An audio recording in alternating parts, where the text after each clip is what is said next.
Hey everybody, welcome back to a very impromptu episode of Backlog Banter with a group of boys you don't usually get. I'm here today with Timo and Tanner, and we're talking about movies actually, which we don't do a ton of outside of Quest for the Bestest, which you can listen to both here on our YouTube channel or also on the podcast service of your choice. Quick plug, because we know how to do the fucking YouTube thing. But the reason we're here today is because Warner Brothers just had an absolutely huge announcement that their slate of 2021 films are all going to go on HBO Max. Asterisk, kind of, sort of, maybe. Let's talk about it. We'll talk about it. So Yeah. yes, the article that we're looking at, which is from Variety, does say that obviously the big announcement is that they're putting their 2021 slate on HBO Max, with the caveat that they'll only be there for 30 days, for the first month after their release.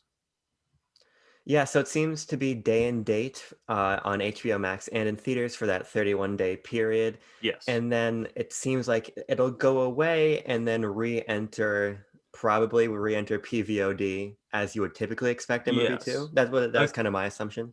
I think it says, oh yeah, day 1 to 30 is the theatrical and HBO Max. Day 30 to 60 would be theatrical only, and Yeah. every day after that would be PVOD. So it's very interesting because it's a lot of movies. It's big name movies. We've talked about some of them, and because of the pandemic, this has a possibility to have far-reaching implications for film distribution.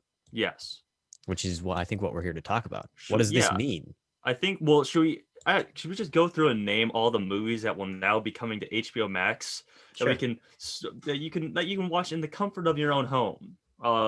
First of For all, a price. Is it a paid upfront price? I didn't see They that didn't. anywhere They in the haven't said article. anything, but you still have So- to have HBO Max. Yes, of course. Yeah, it seems like it's just included in your HBO Max, which is probably good because as a subscriber to HBO Max, it's not a specifically, lucrative service right now. I really have it.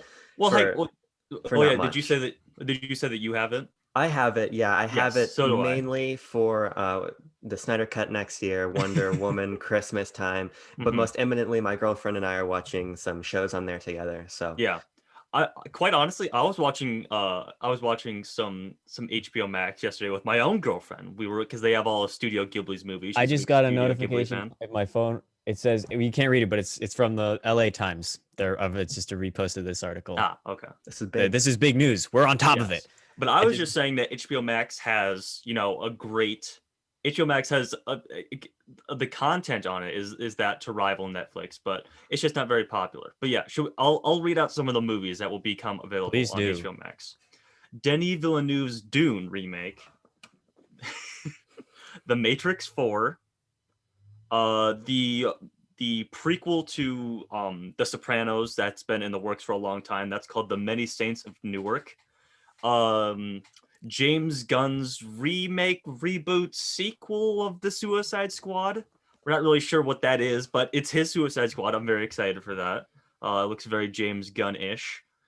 What else we have? Judas and the Black Messiah. I've heard of that. I think that has John Boyega. It's about the Black Panthers, sort of a biopic. That's interesting. The Tom and Jerry The new live action. Tom and Jerry live action animated movie, Godzilla versus Kong. which is gonna be a hoot. I want to watch that, even if it sucks. I'm gonna watch it. Are you kidding me?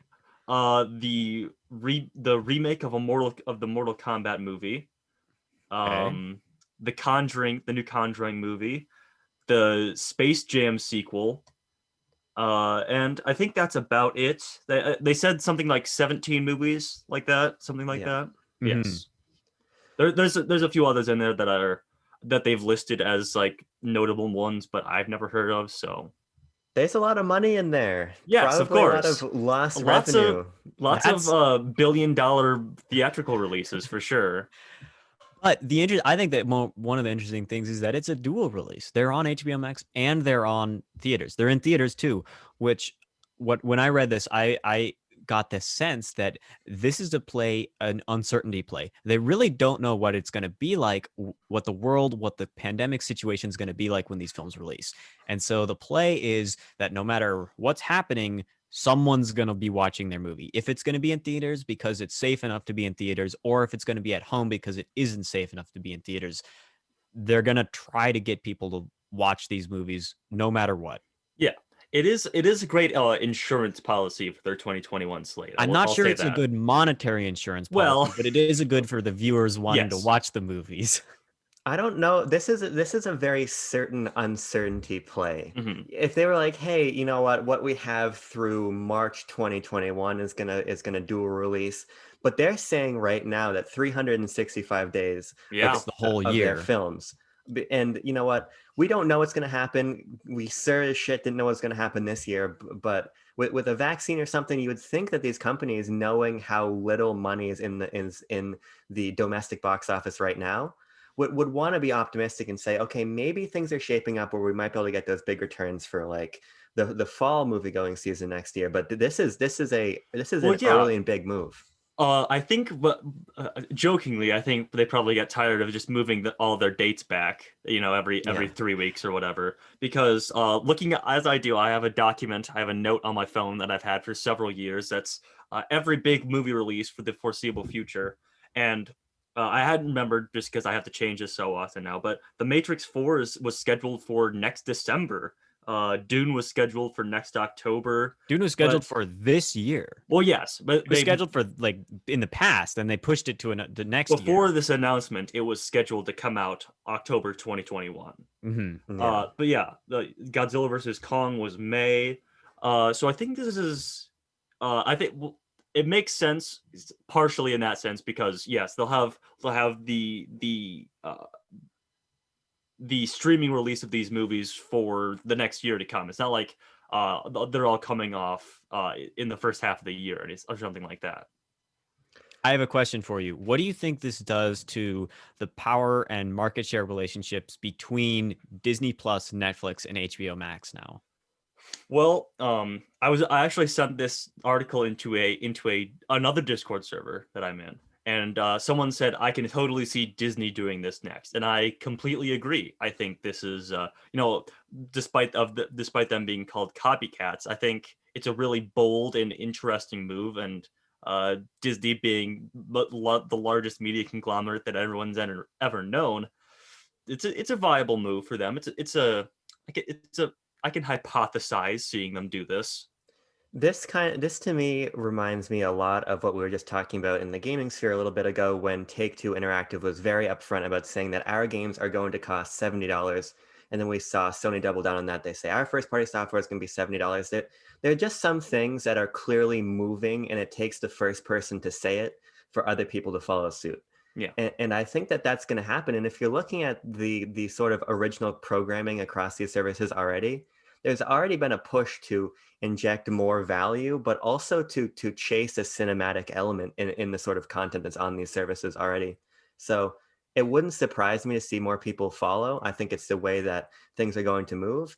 But I think that something is going to have to change for it to be sustainable for Marvel films to start coming out. I don't personally think that Disney is going to start putting all their stuff on Disney Plus. I think what we're gonna have to wait for is for Wonder Woman 1984 to see how that does on streaming. If that gets a big reception, lots of downloads, lots of HBO Max new subscriptions, then I think that's a good harbinger for what will come. If that's mild, if it's a bit lukewarm reception, not a lot of people get into HBO Max subscriptions, this might be just a COVID reaction and things will go back to normal after we get that vaccine.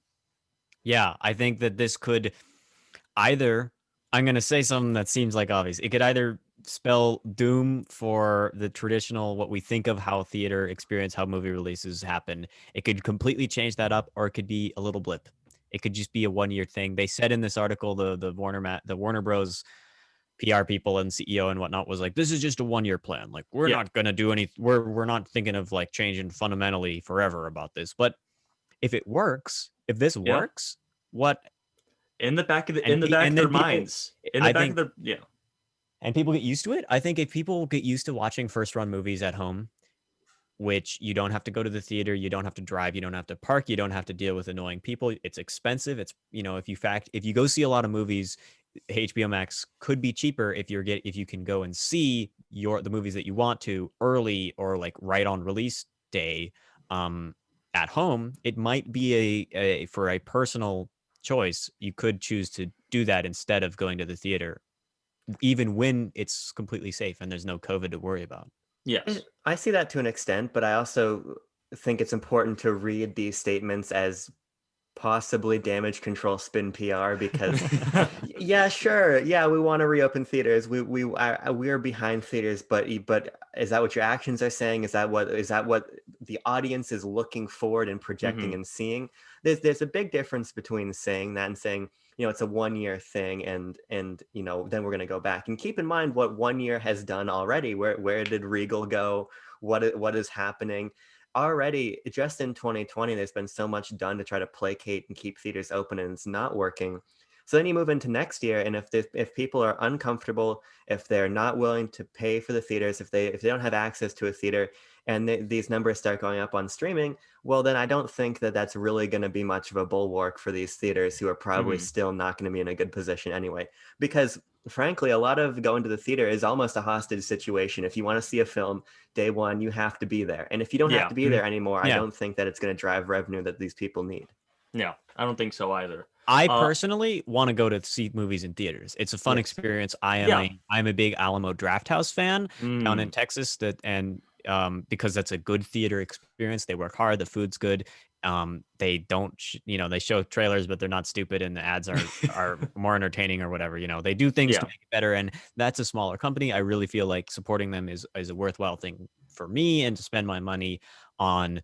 But yeah, I could very well see this being problematic, at least for Mhm. large theater chains. If you get this year 2020 as a year of really really low revenue, and then you have year 2021, at least the first 6 months of it, probably things won't be much different from what I'm seeing in the news. And then you have the lingering fears. People don't just change their opinion on what's safe overnight.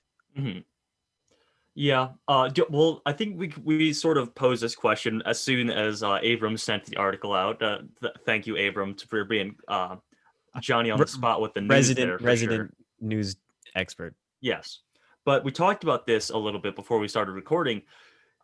Do you think that movie theaters would maybe move into? I always see Alamo Drafthouse, even though I know that they put out new releases. I see it as more of a novelty. Like you said, they're higher quality. They have the good food. They have like the bit of the quirky advertisements and trailers. The drinks and like the specialty menus and like Yeah. that kind of stuff. Do you see more theaters going that way rather than just being like a ubiquitous get your popcorn, get your candy, go sit in your seat? Well, what I told both of you guys before I said, fuck you, why aren't we recording this conversation, Yes. is that I think there's a little bit of a difference between a novelty and a legitimately different and important experience. Mhm. You can get a pretty awesome home theater experience right now. Like, Yes. just in my house, we've got like a 50-inch TV and a sound system, and that's far from cutting edge, and that's an excellent experience, right? Yeah. You can emulate a theatrical experience in your home, but you're never actually going to be able to do that. And until you can bring the IMAX experience into your home, you're going to get a fundamentally different experience in theaters. And I think that that's going to give them the sort of edge that's going to allow them to stay open. I was talking about Until I'm record shops. mega rich and can own my own 70 millimeter projector and hire my own projectionist Yes, to show of me course. 2001 whenever I want. The Yeah, you're right. absolute dream. But it's Mhm. probably not feasible. But like I was saying, like we see record shops, we see retro game shops, we see these things that have legitimately no value to the consumer outside of their novelty stick around. Mhm. I think the fact that there is a theatrical experience that is special and is the way that this art is supposed to be understood and experienced is going to keep them open. That's going to appeal to us. I don't know if that's going to appeal to most people. I really think that a lot of people go to the theaters because A, there is no other option to see these movies, and B, because it's an established social event. But I think that there is a reason to keep them open, just with a different business model, probably. Yeah. So Things will have to change. I think Yeah. that's a change is the only certain, or some quote like that. Yeah. The only thing that's certain is change. I don't care. Who Whatever. knows? Who knows? Sayings are stupid. I think what comes down to it here is either theaters will die or theaters will die. What do you mean by I don't that? think they'll be mainstream to the Yeah, extent that exactly. there are. They'll be record stores used to be mainstream, and you Yeah. had to go to a store to buy a video game. And like the examples that Abram brought up, Now we do see record stores, but they're a novelty. We see retro game stores, they're a novelty. And that's what I mean by die in quotations. They won't be a Mhm. ubiquitous experience. They'll be a fun little thing. Like, hey, remember we want to go to a movie theater? You don't have to, but it's a fun experience that you get to do. That's a little sad. I'm a little saddened by that, to be honest. Yeah.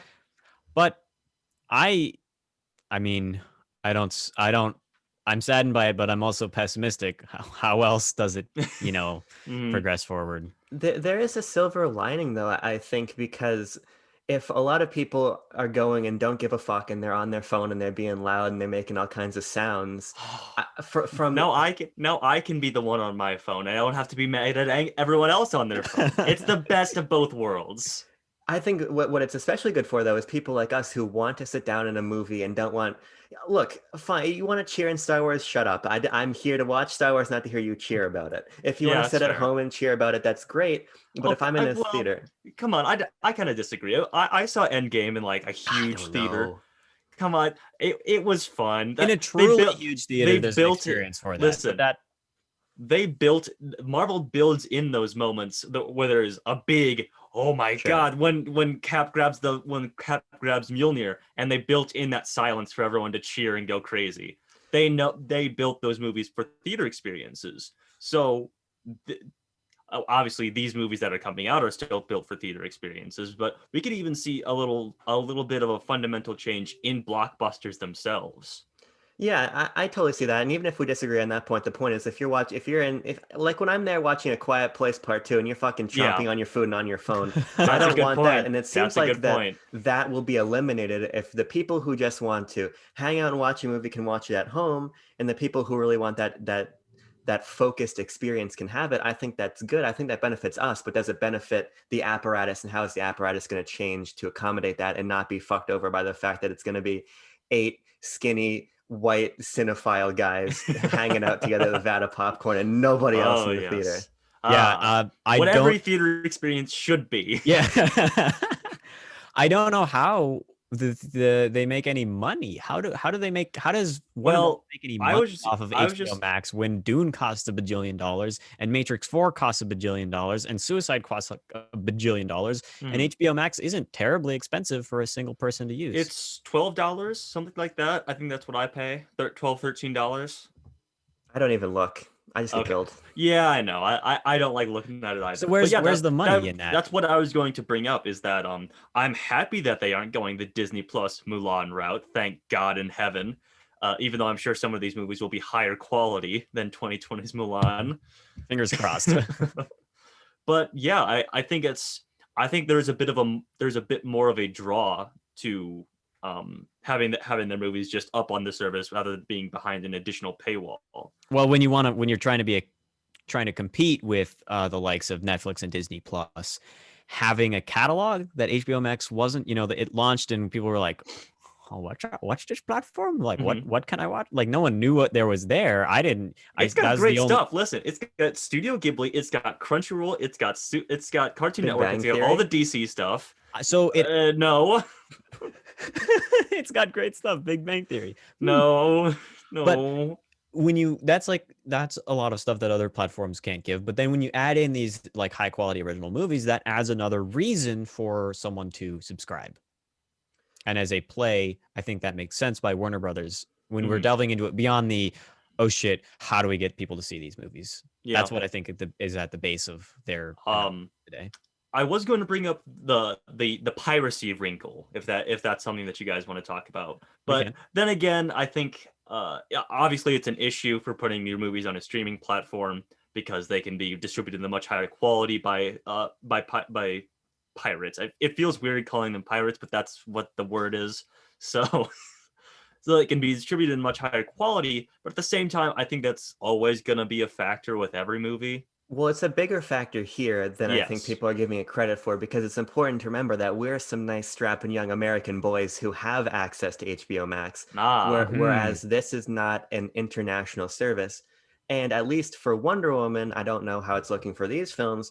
A lot of people, because I've got a lot of friends in Europe who are like, what the fuck? We have to go in person. So mhm. maybe we're just going to hop on the Pirate Bay and watch the film. Because if you're not going to give us that option overseas, well, Yeah. then what choice do we really have if we're in this situation where we don't feel safe going to theaters? So I think you need a solution to that for sure. Yeah. I think the whole coronavirus wrinkle is another wrinkle that's very interesting to all of this. But yeah, because it's easy to think of like, oh, America's doing terrible, everybody else is doing fine. But yeah, it's still a threat in lots of other countries. But yes, And that I think makes that's a good point. people, question, and other countries handle it differently. So other, I Germany makes it was so like it's harder to go to the theater when mhm, there's, still far less cases there than there are here. mhm. And so you're right. You're very right about that. What happens to the overseas viewers? And with I films like was Tenet, like here I'm on this Variety article, they reference Tenet, and they're like, yeah, it made its money overseas. It didn't make any money in the US. So when theaters know that they can kind of use that as their bankrolling, as their reason to put this stuff out, what happens then? yeah. I was surprised that HBO Max isn't available in internationally. I thought that was very strange. I wonder if there's a reason for that. I Isn't have there no like a lot clue. of different there's a lot of different versions of HBO. So the HBO Max Oh, is okay. not HBO, right? Yeah. They're two different things. Well, You have they had different it for back when this was first coming out. I remember lamenting about the HBO Goes and the HBO Nows and the all that minutia. But it's just very strange because this is them folding all of that into one streaming service, and it's just very strange to me that that's not available overseas. maybe It's we will see a change. Maybe. to me, it speaks to a larger question of if I had a film I was releasing in this sort of environment, okay, it would be on streaming platforms and we would be in theaters if we can be, but we'd be on PVOD at $5, $10, $15, $20. What I don't understand is why you say, okay, hey, it's only going to be on HBO Max. Sure, you might drive some subscription numbers, but how many people are going to cancel? What's going to look like? Sure, you're going to get people like me who forget to ever cancel your HBO and your girlfriend's going to use it and you're just going to Yeah. fucking forget about it. But I don't understand why we don't see. I think for this model to work, you need more than just your streaming revenue. Mhm. If you're releasing 17 films, several of which should gross $1 billion a piece, you're not Yes. generating that in just subscription revenue. I think there has to be more than that. And sure, we'll get that on PVOD later, but I Mhm. think that the future personally is going to be streaming services and limited theaters and PVOD all day Mhm. and date, give you all the options the way that I don't know every other entertainment medium gives you. Yeah. I guess yeah, well I think that's a really interesting point, and that gives more credence to them saying the people at HBO Max saying this is a 1 year plan, this is a response to the COVID-19 pandemic and theaters being closed and not a safe option. So I think the viability of this we won't see for until 2022 perhaps, when the vaccine is, fingers crossed, potentially maybe going to be a ubiquitous thing globally. But yeah. One final thing to wrap up. In film history, there have been events and time periods that have caused great collapse and reform in the film industry. Do you think that this is one of those that causes a studio like Warner Brothers to fundamentally restructure, to change, to maybe go out of business or to get absorbed or to split up or something like that?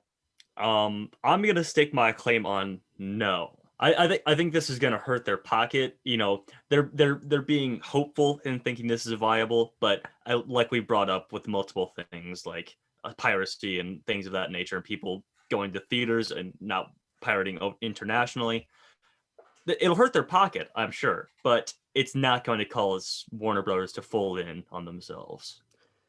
I don't think you come back from this one. Mm, I think that the model evolves a little bit, but I don't think there's any way that theaters can operate in the exact same way that they've been operating for so long when we have seen video games rise in market share and revenue and change their distribution model the way music has changed its distribution model.